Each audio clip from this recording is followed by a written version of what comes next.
ओम नमः शिवाय। भगवान शिव को मेरा कोटि कोटि नमन, जिनके दर्शन मात्र से इंसान जीवन मृत्यु काल चक्र से मुक्त हो जाता है।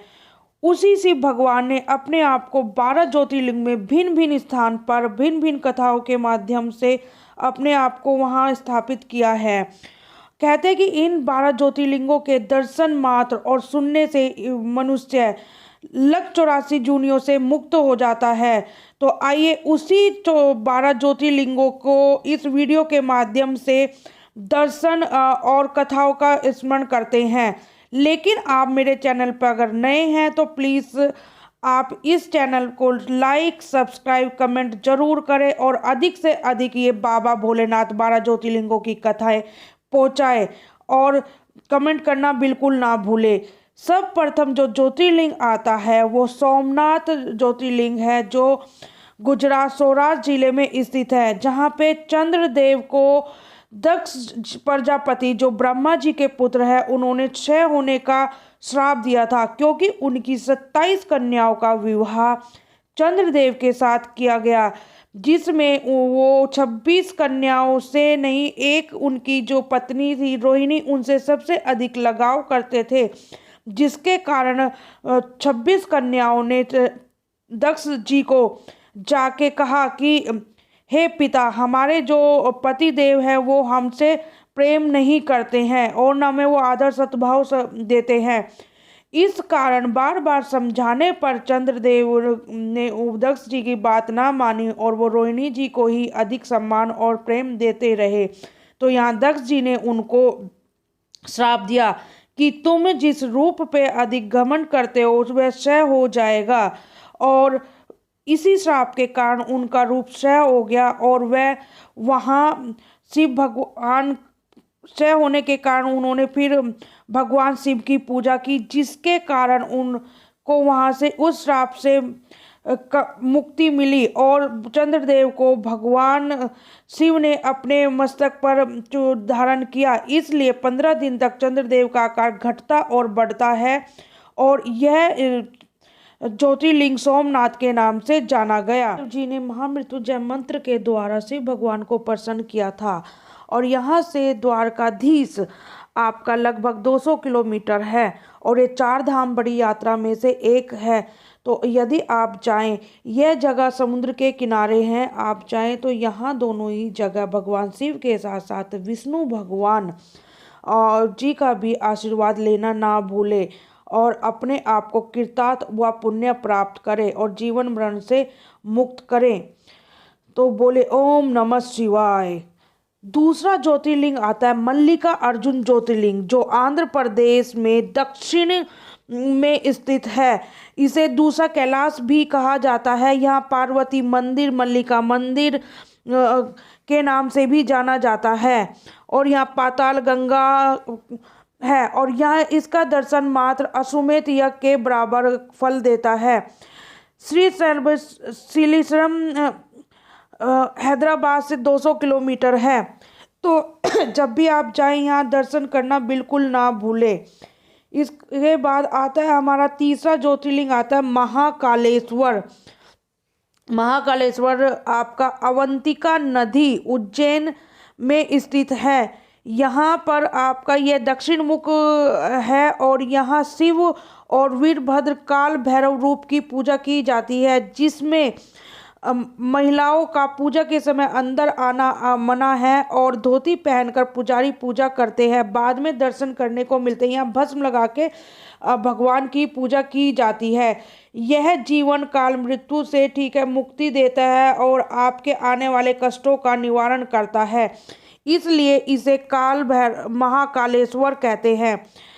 और आपको पता होगा कि भगवान के इस रूप का ये रौद्र रूप है, तो आप दर्शन करना बिल्कुल ना भूलें। नेक्स्ट ज्योतिर्लिंग जो आता है हमारा ओमकारेश्वर ज्योतिर्लिंग आता है। ओमकारेश्वर मध्य प्रदेश खंडवा जिले में नर्मदा नदी के किनारे स्थित है। यह नदी ओम का आकार रूप बनाती है और यह विंध्याचल पर्वत से लगभग 12 किलोमीटर दूर और शंकरा नदी जो एक नर्मदा नदी का ही नाम है उसके किनारे बसा हुआ है। यह भगवान का अति प्रिय स्थान है और यहाँ पर नदी भगवान को ओम रूप बनाकर प्रसन्न करती है।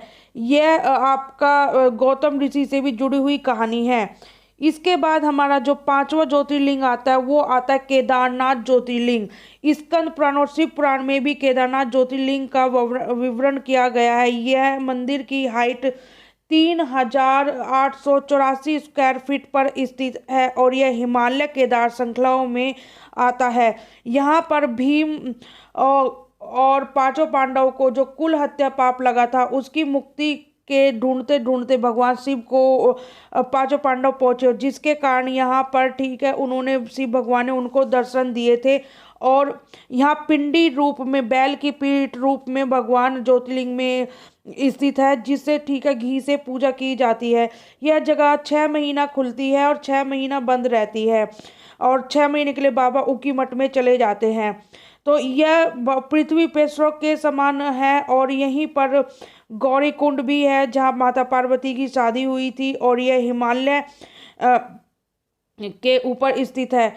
तो जब भी आप जाएं यहाँ केदारनाथ में, ये छोटी 4 धाम यात्रा में से एक आती है और यहीं पे आपका लगभग 200 किलोमीटर की दूरी पे आपके विष्णु भगवान बद्री जी का मंदिर आता है। ये पंच बद्री भी, इनको बद्री विशाल कहा जाता है और केदारनाथ जी का दूसरा नाम पंच केदार भी है।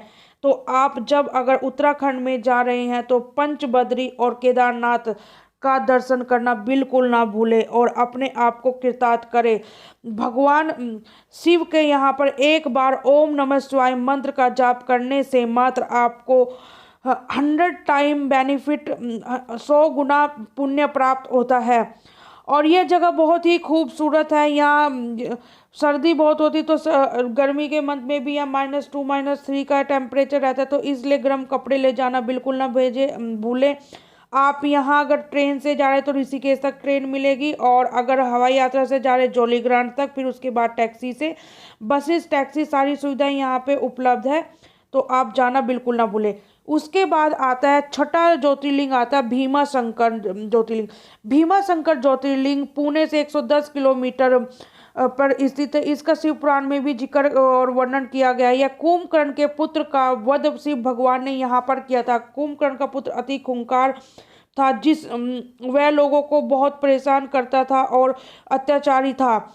इसी कारण शिव भगवान ने यहाँ पर दर्शन दिए और कुंभकर्ण के पुत्र भीमा का वध किया, जिसके कारण इस ज्योतिर्लिंग का नाम भीमा शंकर ज्योतिर्लिंग पड़ गया। और भगवान शिव ने अपने आप को यहाँ पर कहा कि ठीक है, कोई भी दर्शन करेगा उसके जो भी जीवन में आने वाले दुख है उनका निवारण हो जाएगा। तो आप जब भी जाए पुणे तो भगवान शिव के भीमा शंकर ज्योतिर्लिंग के दर्शन करना बिल्कुल न भूलें। 7वां ज्योतिर्लिंग आता है काशी विश्वनाथ। काशी विश्वनाथ बाबा भोले की सबसे प्रिय जगह है जो माता गौरा के कहने पर निर्माण की गई थी। कहते हैं कि जब पृथ्वी नष्ट हो जाएगी उसके बाद भी काशी कभी नष्ट नहीं होगी। एक बार सिर्फ वहाँ आपके जाने से जीवन मृत्यु से बंधन से व्यक्ति मुक्त हो जाता है और काशी नगरी में जन्म जन्मांतर के किए हुए पापों से मुक्ति मिल जाती है। यह वाराणसी नदी के किनारे है। इसको वाराणसी भी, काशी भी कहा जाता है। तो बाबा यहाँ ज्योतिर्लिंग में स्थापित है। आप जब भी एक बार जाए तो जीवन मृत्यु से आप मुक्ति पाने के लिए काशी विश्वनाथ के दर्शन जरूर करें और बाबा का आशीर्वाद प्राप्त करें। काशी विश्वनाथ में एक बार ये भी कहा जाता है कि जब भगवान विष्णु ने यहाँ पे तपस्या की थी उनके कान का कुंडल गिर गया था और उसी कारण यहाँ पे कर्णिका नाम का सरोवर भी है, जिसमें आप दर्शन मार स्नान से अपने आप को पुण्य कृतार्थ पा सकते हैं। उसके बाद नेक्स्ट ज्योतिर्लिंग जो आता है 8वां त्र्यंबकेश्वर ज्योतिर्लिंग, जो महाराष्ट्र नासिक जिले में है और यह ब्रह्मा विष्णु महेश तीनों उपस्थित है। इसे ब्रह्मगिरी पर्वत पर है। यह 700 सीढ़ियां चढ़ के गोदावरी नदी पर स्थित है। बालाजी का प्रवेश ने इसका निर्माण किया था। बाला साहब पेशवा जी ने इसका निर्माण किया था और यहीं से उनको आशीर्वाद भी मिला था। यह तो यहाँ आप जब जाएं तो ठीक है, बाबा के दर्शन जरूर करें। उसके बाद हमारा 9वां ज्योतिर्लिंग आता है वैद्यनाथ ज्योतिर्लिंग, जो पर्ली की पहाड़ी और पर है। और यहाँ जो ठीक है, इससे जुड़ी हुई कथा बाबा बालक मार्कंडे की है, जो अल्पायु थे। भगवान शिव की पूजा करने के बाद वह दीर्घायु और महान ऋषि हुए। सत्यवान सावित्री की भी कथा इसी स्थान से जुड़ी हुई है।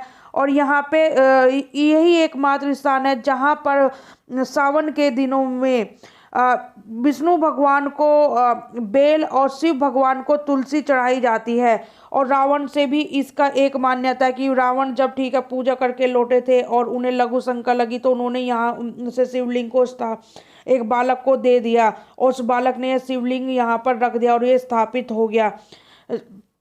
और तो इसे वैद्यनाथ ज्योतिर्लिंग के नाम से जाना गया।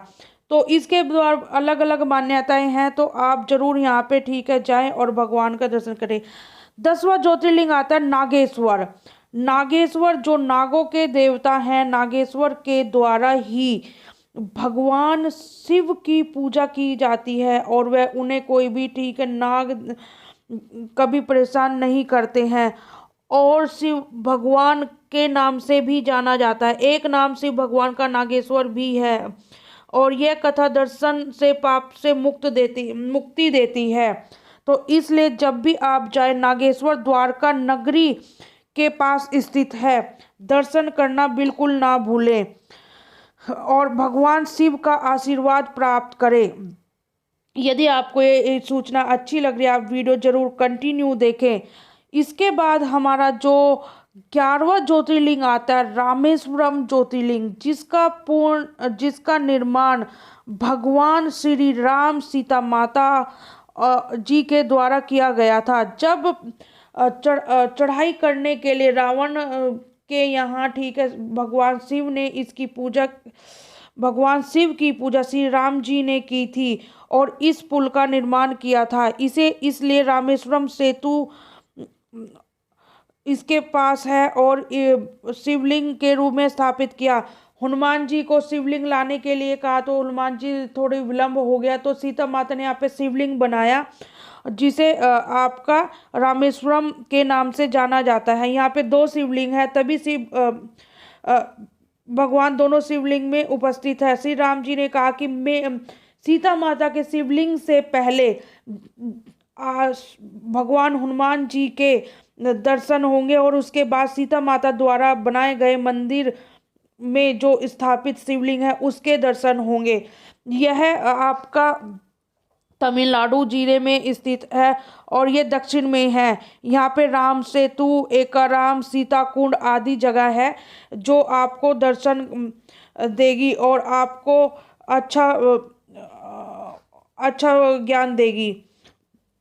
इसलिए जब भी आप जाए तो भगवान द्वारा निर्मित राम सेतु, आपके सीता कुंड, सनसेट, समुद्र यहाँ कभी उछाल नहीं मारता है, उन सब के दर्शन करें। और यह बड़ी 4 धाम यात्रा में से भी एक है। तो भगवान शिव के साथ साथ श्री राम, सीता माता और लक्ष्मण जी, हनुमान जी का आशीर्वाद प्राप्त करें। और 12वां जो ज्योतिर्लिंग आता है घृणेश्वर मंदिर या घुश्मेश्वर मंदिर, महाराष्ट्र औरंगाबाद में आता है। यहाँ जाएं। यहाँ 2 कथा मान्यता है कि घर्षण से पार्वती माता के से ये एक शिवलिंग ज्योति रूप यहाँ पे प्रकट हुई थी।